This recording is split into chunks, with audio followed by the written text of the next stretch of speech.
Hello guys, mga ligo dahil may karon sa kahulugan located at Hasaan, Misamis Oriental. So, uban ako ni sila guys.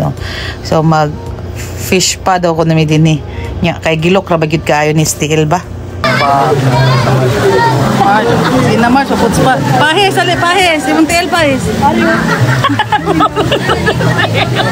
Gamo kayo. Gilok.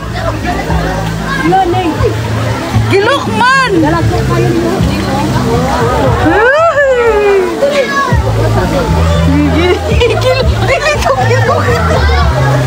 Di gilok man. Ayo lang guys, ano ba ipapang? Ay, iba pa yung hotel. Ayo. Ba? Gilok gani noon sa lapalapa mo kaon. Ako malapa-lapa kaya naman kupal.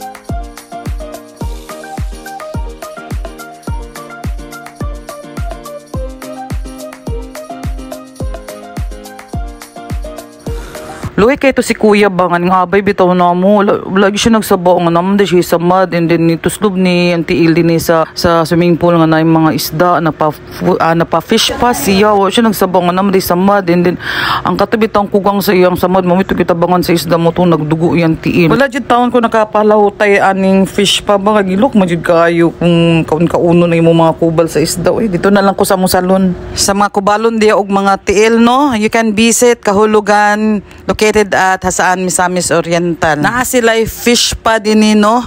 Ang isda na bahala sa inyong kubal. Libre siya pero libre po ang kagilok sa inyong tiil. For more update, please subscribe Mimi Vlog on my YouTube channel and don't forget to like, share, and comment. Dagan salamat!